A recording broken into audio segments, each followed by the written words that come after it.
All right, welcome everybody. We're getting close to the end here.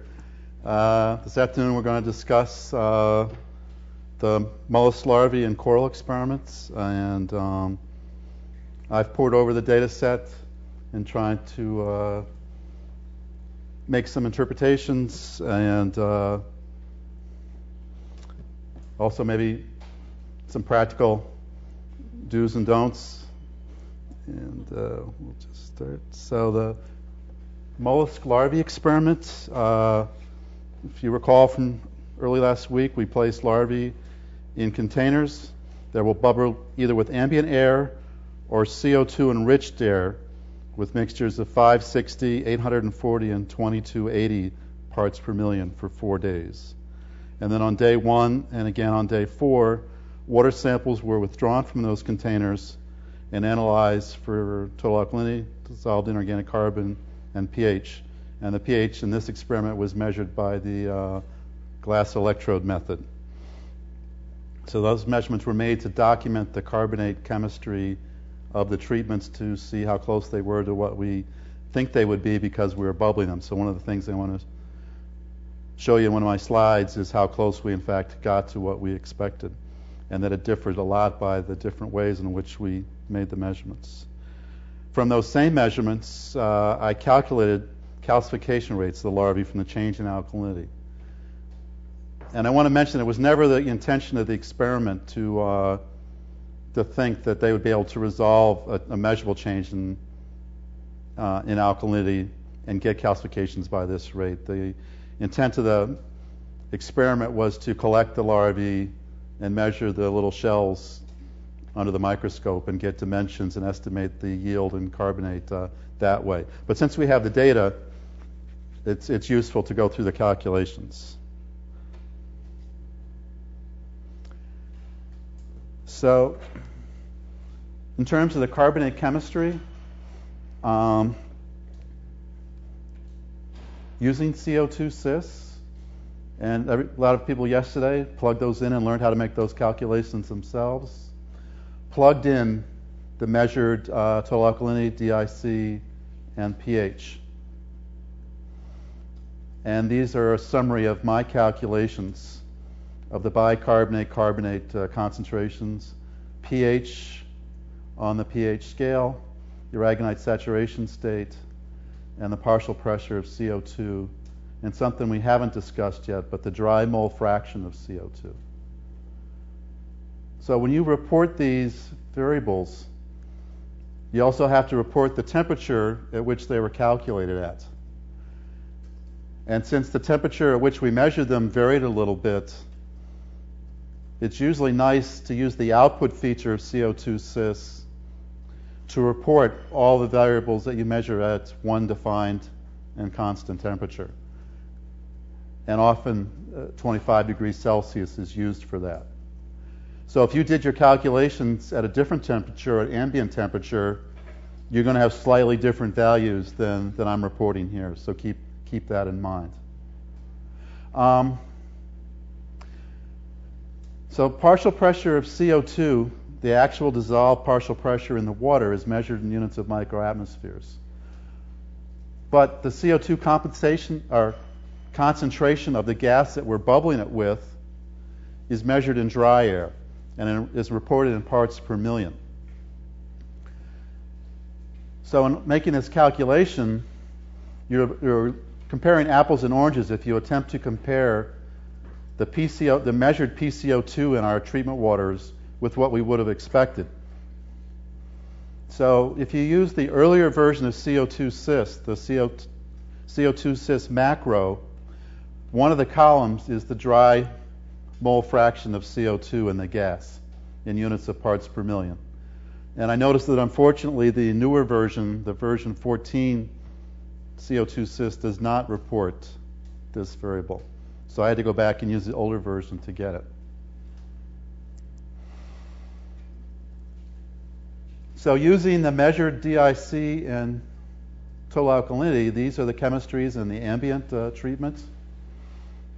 And then at the 560, 840, and 280. And recall that we're bubbling with ambient air, which I don't know if it was drawn from. Is that drawn from inside the room or outside? It's drawn from the back mechanical room. So it could be really high in there, right? All right, Not. generally not. All right, so it's a little higher than we would expect. And then this one compares with the 560, and this compares with 840 and 2280. But actually, so showing that information a slightly different way. On the x-axis is the target dry mole fraction of CO2. So 380, 560, 840, and 2280. And then I'm calculating xCO2, the dry mole fraction of CO2, based on these different pairs. So if you calculate it from the total alkalinity and the electrode pH, that's these blue diamonds. So that method is way overestimating the CO2 in our treatments, as much as by 2,000 ppm at the high treatment. And then using the DIC pH pair, these are the green triangles, and they pretty much overlap with the total alkalinity pH pair. But if instead we calculate the chemistry from the dissolved or the total alkalinity and the DIC pair, then we get these red squares, which compare much better with what the expected gas levels are. So I think the lesson here is that our electrode pH measurements were not very precise, or not very accurate, more importantly. And just to give you a feeling of just how far off, massively far off you can be if you were to rely on that pair to infer your treatment chemistries. So I think as you think about how to design your experiments, this is probably what you want to measure. And there's a lot of advantages to this. You all know firsthand now how busy and crazy things can be when you're trying to do an experiment. And if you're trying to handle water samples very, very carefully and getting a precise pH measurement, because that's got to be done right in that room, because it's got to be done at the time of collection. You have temperature issues, you have little bubble issues as you try to filter your samples. You can expect to have problems. And it's too bad we didn't use the spec pH method here. It might have performed a lot better. And we could have used this method for the coral experiment instead, because it was less, if we'd flip-flop things, I think it would have worked better. Can I ask? Yeah, Dan first, so then I'll get you. I was just going to ask, on the pH calculations, there are two places I can imagine us going awry. One is when we were making the measurements, so the temperature of the water was about 21. Right. A little bit, a couple tenths over that. And so one thing that I know that I didn't do, and I don't know whether you guys did, was to calculate the tris pH at that temperature rather than the 20, 25, yeah. which is what I think Andrew reports it at. Mm-hmm. So that's one sort of place to go awry. Right. And then the other is that when you did your CO2 sys calculations, you used the pH, the NBS, or I'm sorry, the total pH, but at 21C for your input. Is that what you did? Yep. Yeah. Whatever temperature was ported that the measurements were made at. So that then doesn't explain it. But my question then. Well, the pH, using the wrong pH for the tris is my first guess on how to close this up appreciably. And if you look the precision of the measurement with the estimation with the pH are better than with the carbon, with the total carbon. In terms of the spread of points, you mean? Yeah. Yeah. Then doesn't mean that it's not a problem of precision. It's a problem Of accuracy. with the calibration of the electrode Yeah. with the slope. Right.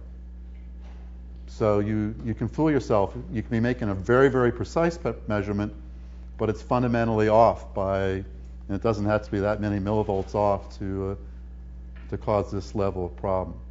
Now, whereas with the DIC and TA, where you just got to pour water in a little sample bottle, there's much less, and cap it off. There's much less to go wrong during a hectic experiment.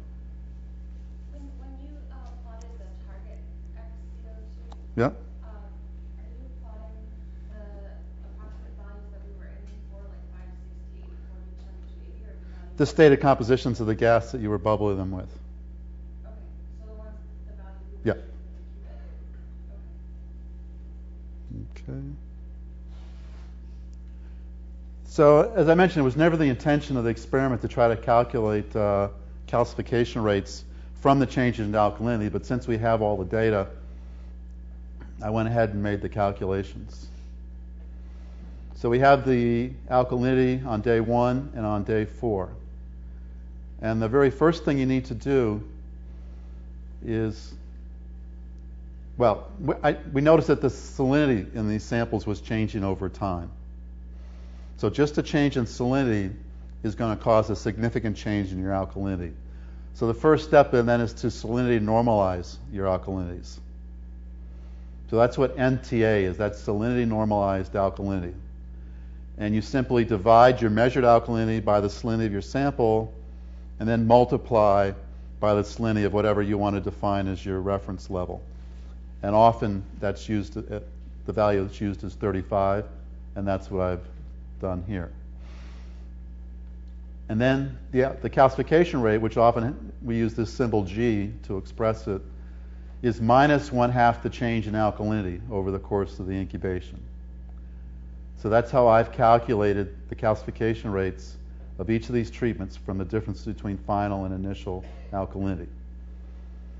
And the units of those calcification rates are going to be micromoles per kilogram per unit time, the time interval over the between the two measurements. I know you told us yesterday, why is it half? It's half because for each calcium atom that's removed to build a calcium carbonate, it's removing 2 charges from the water. And alkalinity is just a measurement really of the change in charge. So to get the calcium change, you divide your alkalinity change by 0.5. And there's been people that have done calcification experiments where they've directly measured the calcium change and the alkalinity change and confirmed that that it does work out to 0.5. Now, this isn't going to work if you had significant changes in nutrient concentrations. But, so you have to have some pre-knowledge about your nutrient concentrations. And in tropical waters, nutrient concentrations are almost always well below a micromole.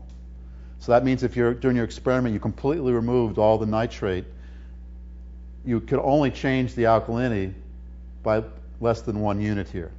So in large parts of the world, you just don't have to worry about nutrients. But for some of you working in coastal waters or with algal cultures that are nutrient enriched, then it can become a very important consideration. And in those cases, you probably do not want to use alkalinity to estimate calcification rates. You're probably better off measuring it directly from the change in calcium concentration. And then in this final column, I've estimated the standard deviation of the calcification rate. So what I did was take the standard deviation of the initial and final alkalinity measurements. And then using this equation down here, you can propagate that through to figure out the uncertainty in your calculated calcification rate. And just to illustrate here, the average standard deviation of all the initial measurements was plus or minus 44, and on the day 4, plus or minus 31. So 44 squared plus 31 squared, take the square root, is 28. Or no, 54. And then if you divide that by 2, it's 27. So that's the average uncertainty that you could expect to be able to measure your calcification rates to, given the precision of our alkalinity measurements during this experiment. Wait, could you go back and explain Yep. about the 28 from? So 28 is simply 44, the square root of 44 squared plus 31 squared. And the plus minus 44 is from the day 1. Yep, that's just the standard deviation. If you just take the standard deviation of that column of numbers. And the standard deviation of this column of numbers is 31.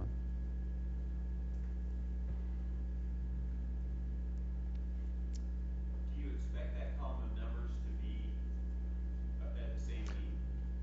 Yeah. Well, certainly the initial day ones are. Nothing's happened yet. Yeah, so you're right. But if you were to take the standard deviation of any one of the replicate ambients, they all sort of come out to. I mean, this only works, I guess, because there was so little calcification going on in the experiments. But it's just to give you I was just trying to get a ballpark number on the uncertainty in the rates and to illustrate how the calculations were made. But so these uncertainties here are based on the direct standard deviation of the initials and finals for that individual treatment. So these are the error bars I actually report with the rates of calcification.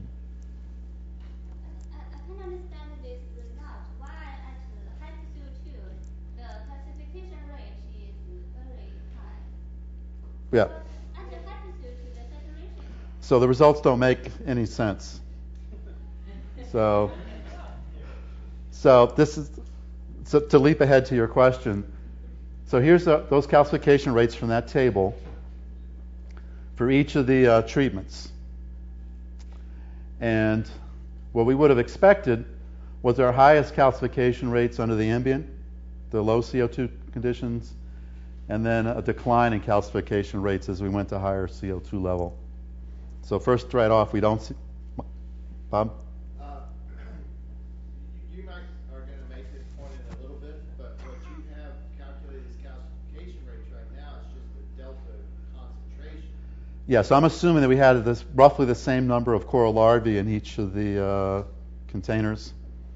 And I know you measured it. I haven't seen any numbers. So that's your point, right? These are the coral polyps, right? No. This is the mollusks, the coral larvae experiment. I'm sorry. Okay. But so this is just chemical change in the beaker.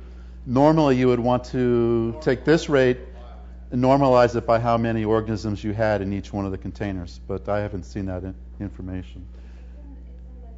Okay. But it's a pretty fair assumption that it's roughly constant across the containers, right? Yeah. All right. So then the other screwy thing is that we have large calcification rates, apparent calcification rates, in our controls, in which there were no organisms and in which no change in alkalinity would have been expected. So these are the error bars, the change in apparent calcification just from the measurement uncertainties in the initial and final alkalinity. So you can see that in some cases they're very large. So no calcification rate is going to be significant, and else it's appreciably larger than these error bars. Up here first. Go ahead. Could you flip that one time and see if those large calcification rates are due to an error in the initial measurement, or is it actually a drop in the second? It's more likely a drop. See, all the initials are quite tight across all the treatments. 2280 Except for the 2280 control. which is sort of a high flyer. Yep. Oh, right here you mean. Oh, wait. The 2280 control is anomalously Yeah. high. As is the 840 experimental. Those are the two high flyers. Yep. And they're the ones that are actually showing it. Okay. So what I thought about just taking the grand average and using that as a better estimate of our initial chemistry. So that would be a first step in making a more refined calculation. Did we feed the controls with yes, we did. Yes. So that could, we put alpha algae in the control. We did both of them. Or no? No, we didn't. No, we didn't feed them. We weren't aiming to. Okay. Okay. I think I remember asking that question. Terry? And it just said we'll do the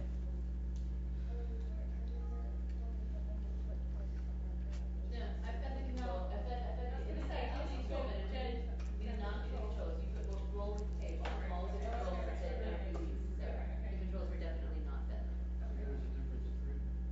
Yeah. Well, but more the question was if we fed the controls to see if there's not any, because the algae had nutrients in it. So we would have changed the algae. Terry? The answer is whether, we were kicking this around, but there isn't any real good answer as to whether to feed the control or not feed the control. What do you do?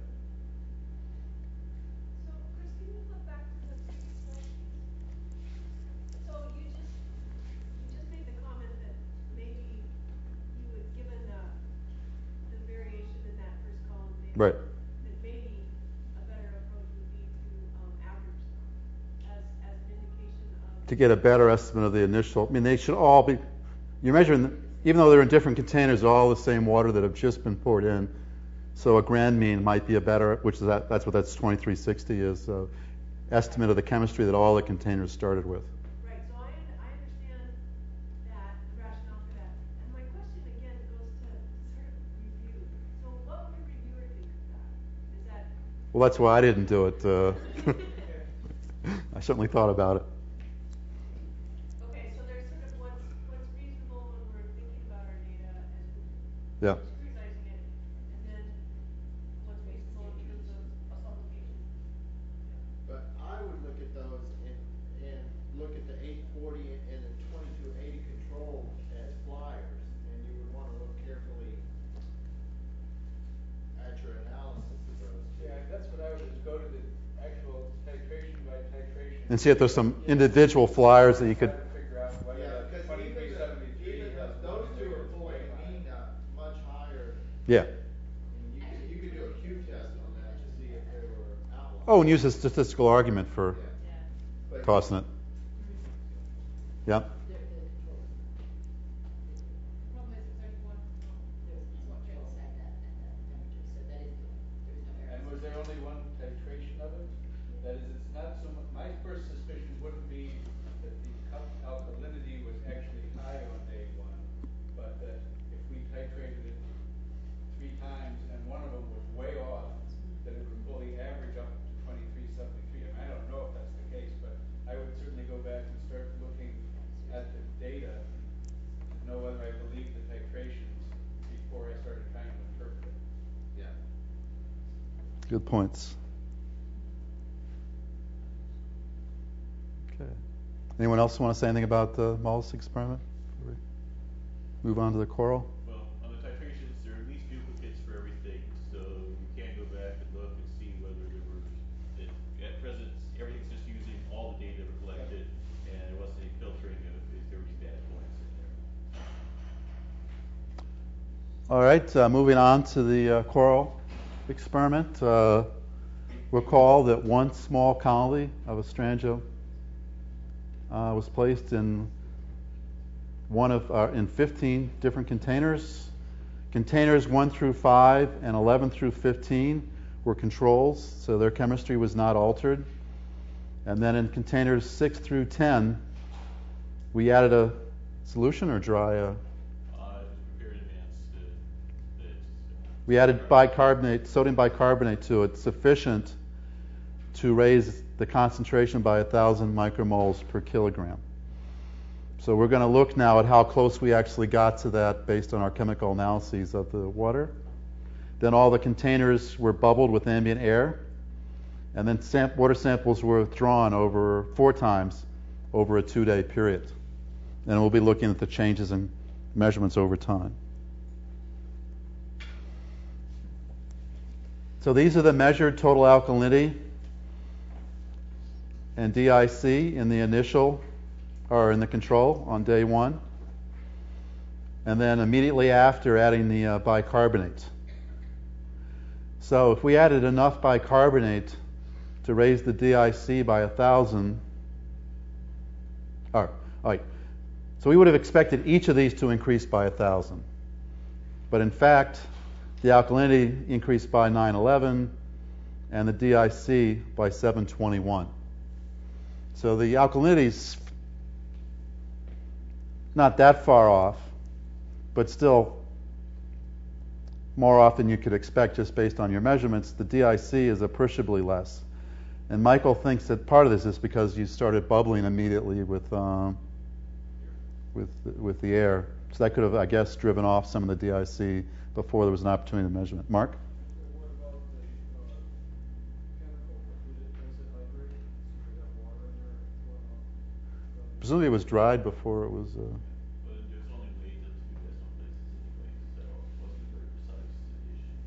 Sorry. But the general point is that when you do chemical manipulations, it's a very good idea to make the measurements and confirm. Don't assume it's what you think it's going to be, unless you've done it several times and and know you're good at it. So what type of Langdon do you recommend then prior to the initiation of bubbling? I wouldn't have bubbled it. I would have made the measurements before I bubbled. I don't know. I think that was a little tiny detail that you'd want to change. You'd want to mix it thoroughly with a stir or something, not aerate it. If your objective is to confirm the chemistry, which obviously generally it would be at the start of an experiment.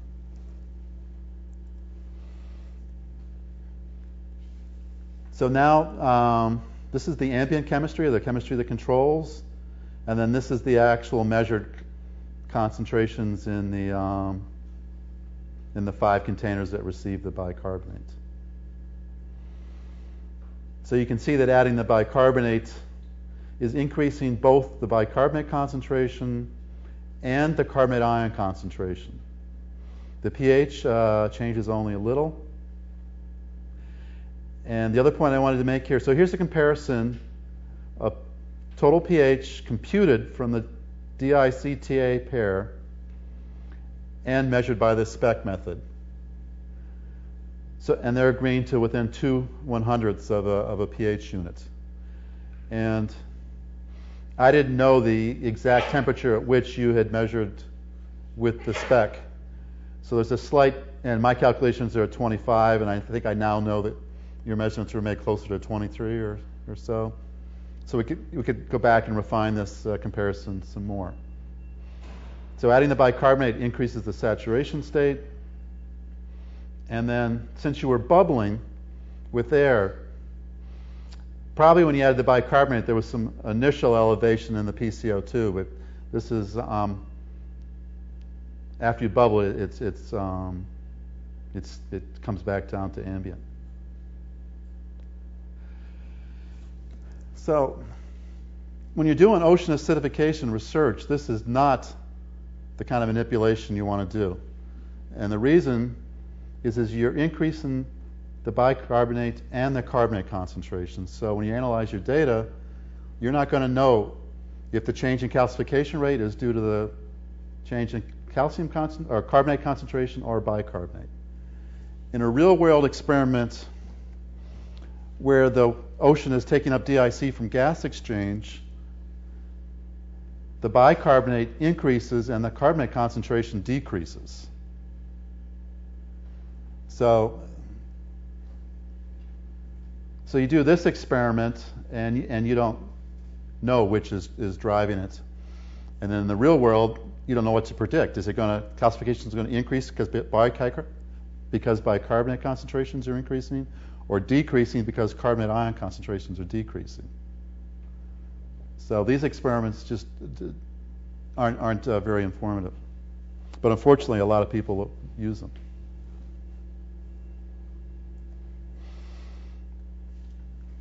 So this is the salinity, normalized total alkalinity, plotted versus time.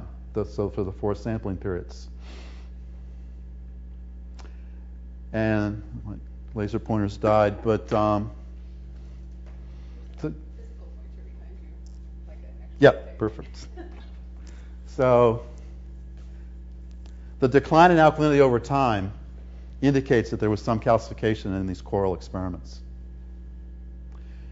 And the slope of the line is proportional to the calcification rate. So here's our ambient chemistry, and the calcification rate is on the order of 72 micromoles per kilogram per day.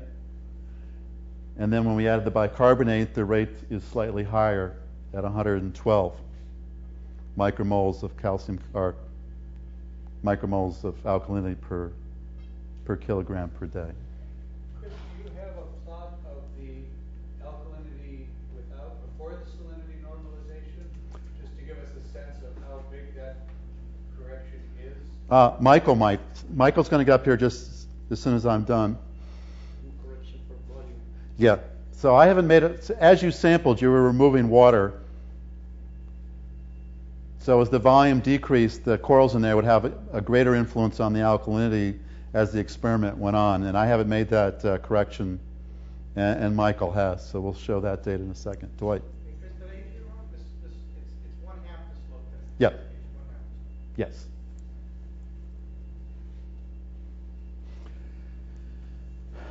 So here I've plotted those calcification rates measured from those two slopes versus the measured saturation state, or carbon, you also use the carbonate ion concentration of the two treatments. And then these error bars are an indication of the experimental uncertainty in the saturation state. And part of this uncertainty is not measurement error, but the fact that it actually changed over the course of the experiment. As they're calcifying, they're decreasing the alkalinity, they're also decreasing the carbonate ion concentration, and that's the saturation state. So if you run the longer you run your experiment, the more your chemistry is changing during your experiment. Mark. Okay, so the controls have animals in them, so we're looking at. Yeah, they both have a single coral colony in it. It wouldn't make any sense to have had a texture group that there's nothing in there, so you could subtract any background change and I'll show that in my plot. I mean, I think the regression method pulls some of that out because it's only looking at the slope. But what it's also doing is, I mean, each of these is a different container.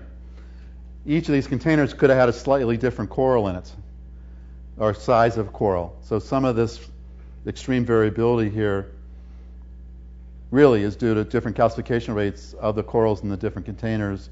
If we had estimates of the surface area or some other measurement of the size of the corals, you could normalize your rates and maybe get rid of some of this variability. This is just a sort of a real crude way just to get a sense of the experiment.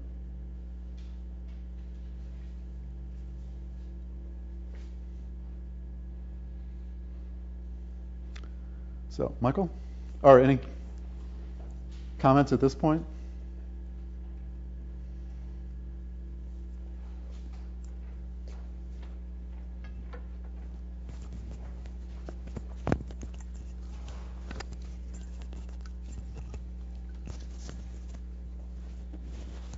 Put that in your pocket or on your belt? Yeah.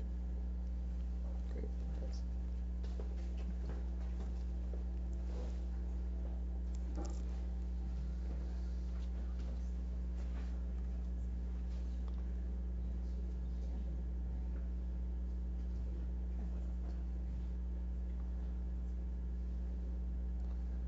So there'll be a little replication here from what Chris just covered and why I plotted up.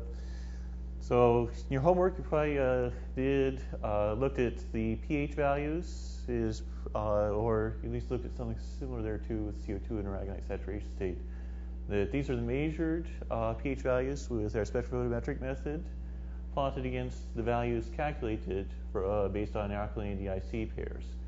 You see that in the upper range, and this line is the one-to-one relationship. So in the upper range, you have reasonable agreement between the two. But as we start moving to the lower pH values, the alkalinity DIC calculation seems to flatten out while we're continuing to get a decrease in our measured values.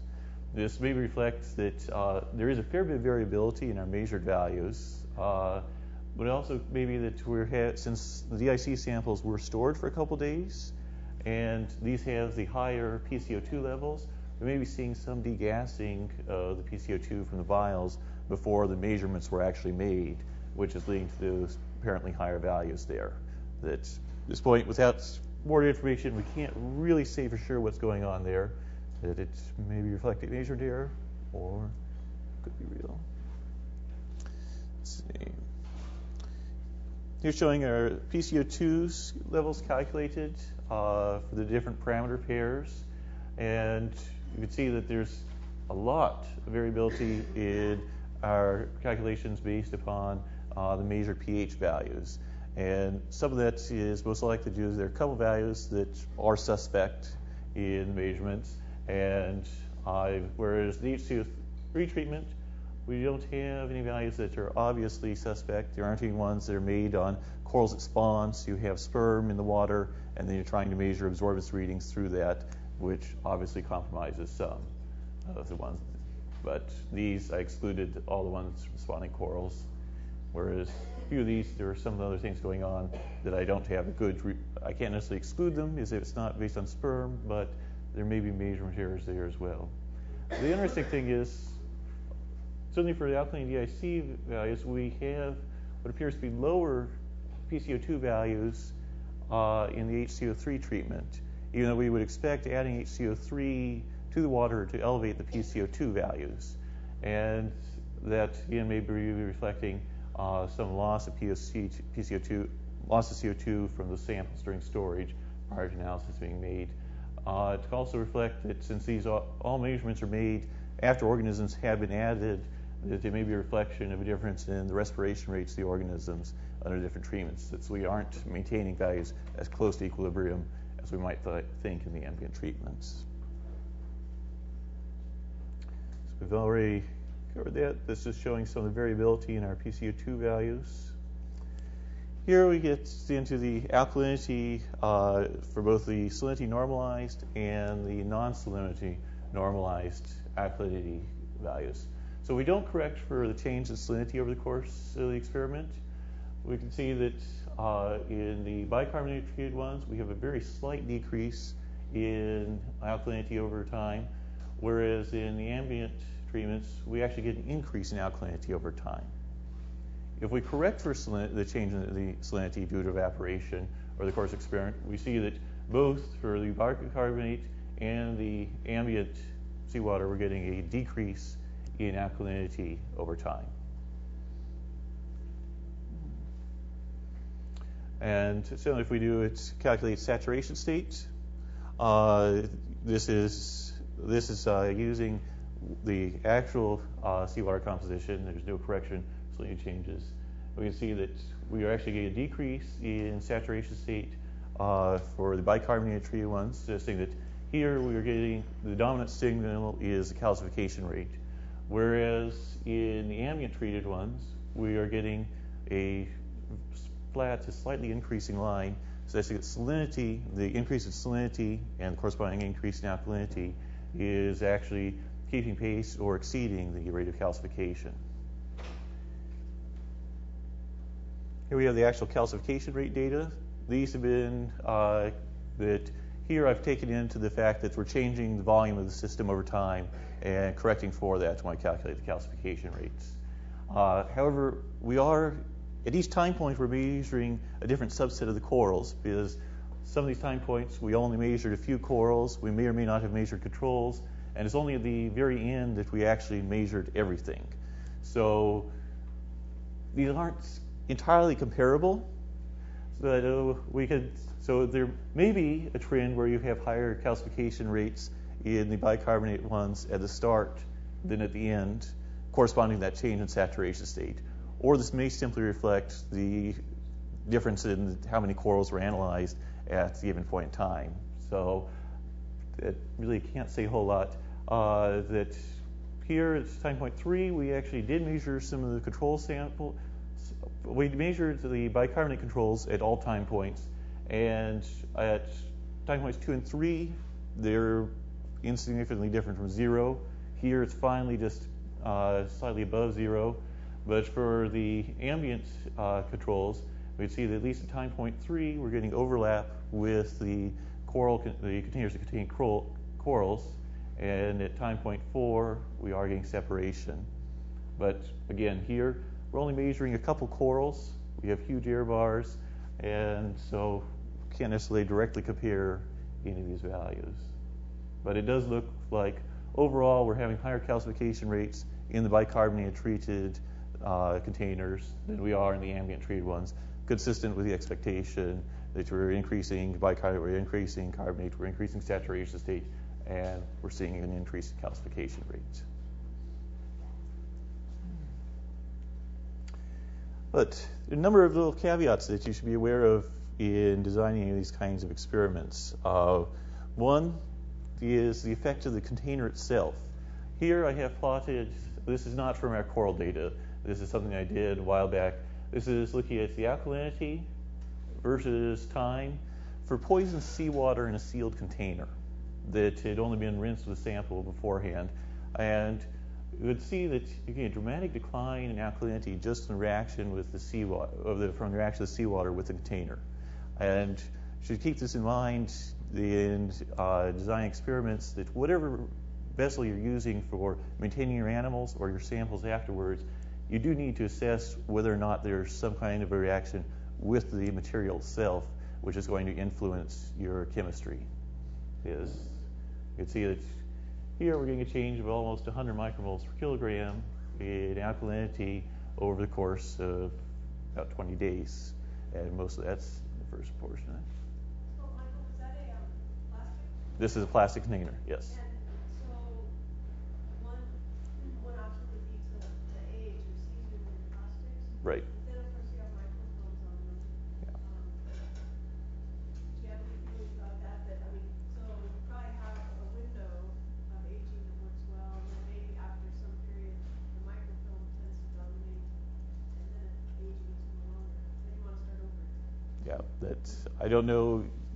What I tend to use is I'll do a seawater soak and then several freshwater soaks, and then finally scrubbing and drying the container after fresh water. So that tends to be how I prepare my containers. But again, it's something that each one should have. 0.2 micron filtered seawater where you're aging generally helps out with biofilm problems. Yeah. And also the biofilm calcifying is not going to have any effect. Right, but it may also may affect, if you're looking at more than just calcification, you want to do respiration rate measurements, why you do need to consider. Does this have mercury chloride? Yes, this is poisoned seawater. There are several containers there that's just showing that measuring them over time, that you do get a consistent reaction with the plastic from a given start. The vials you guys used this time had been cleaned. Yes. This is something that I just rinsed. This is actually But it's not what. right. This is what this is a batch of Dixon Standard. Rinsed the vials with it a couple times, filled it, capped it, did a series of those, and then measured them over time. And that you definitely get a reaction with the plastic if they haven't been properly cleaned beforehand.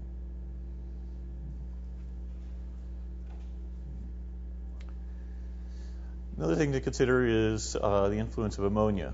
That for doing the carbonate speciation calculations, it doesn't matter.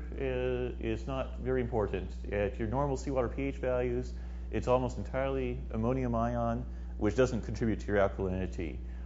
This is a quick example that using one of our major salinity values, temperature, alkylate pH values from the coral experiment that generated 38 micromoles per kilogram ammonium.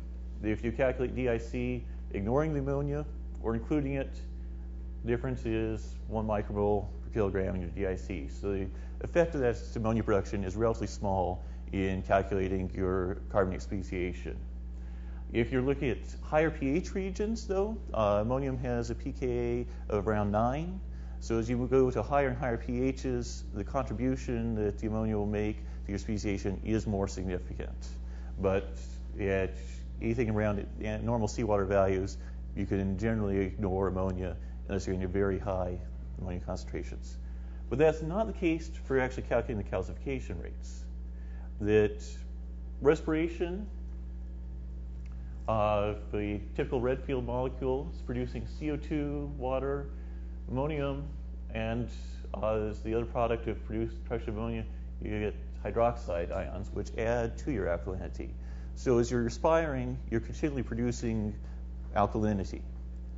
And if you have significant respiration rates relative to calcification rates, that can significantly alter your results.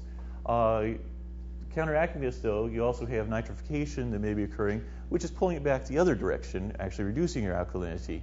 So depending on which process dominates in your system, why you'll have different patterns going on as to whether or not your respiration followed by nitrification is increasing or decreasing your alkalinity. But if you were to take, for example, in one of our coral experiments, we had a coral consuming depositing 50 micromoles of calcium carbonate per day based on the alkalinity measurements alone. But at the same time, we were getting an increase in ammonia of 18 micromoles per day. And that represents 25% of our total rate. So if you include the ammonia production, which is adding hydroxide and effectively reducing your apparent calcification rate, if you add that back in, why, you have a much higher calcification rate than if you were to look at your alkalinity values alone, not considering the nutrient chemistry that's going on as well. So for many organisms, it is important to consider what's happening with ammonium, phosphate, silicate, anything that's producing a lot of ammonia during the course of your incubation or consuming a lot of your nutrients can give you significantly different results, whether you include the nutrient change versus just looking at alkalinity change alone. That's where looking at other parameters like calcium uptake would get away from that problem, that you wouldn't have to worry about the effects of nutrient chemistry.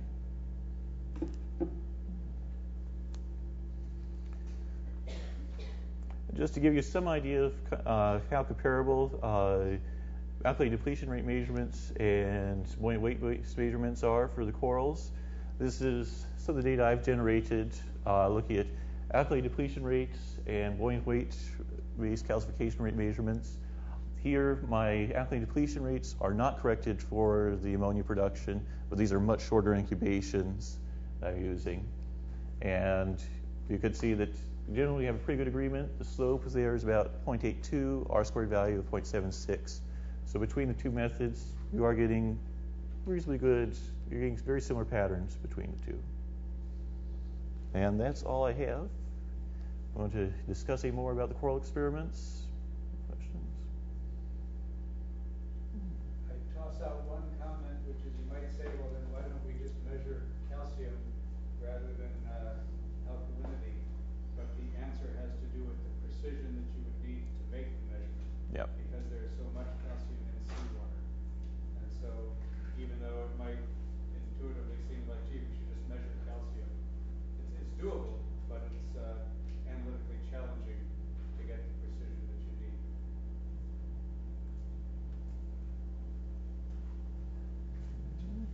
So if you measure seawater, calcium in seawater, you have a lot more. There's already 10 millimolar there, and so you're looking for micromolar changes against a background of 10,000 instead of 2,000 DIC change background of 2,000.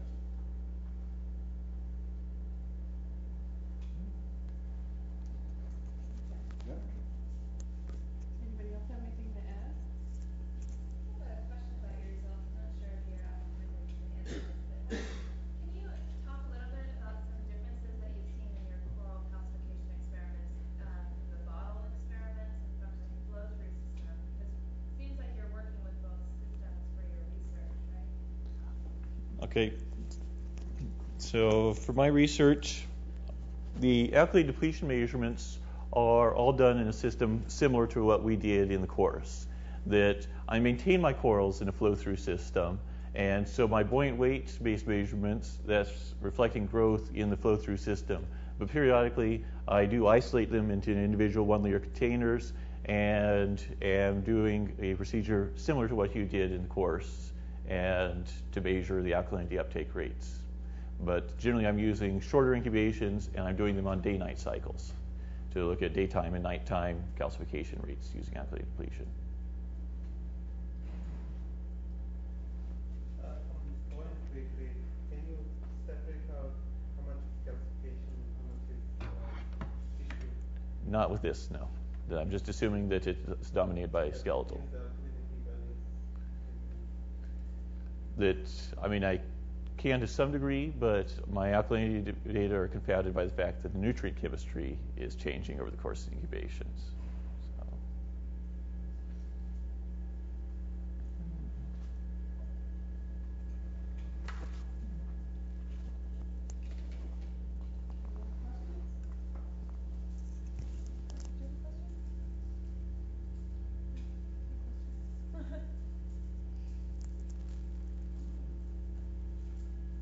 If you want to all come to break, you can do that and have the afternoon to yourselves.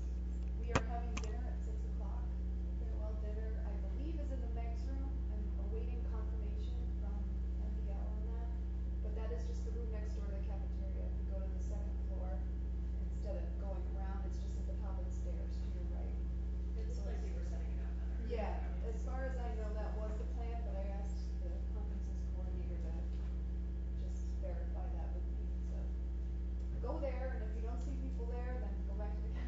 Or call it science, presumably there would be something. Would it be fair to follow our noses, or would that be cheating?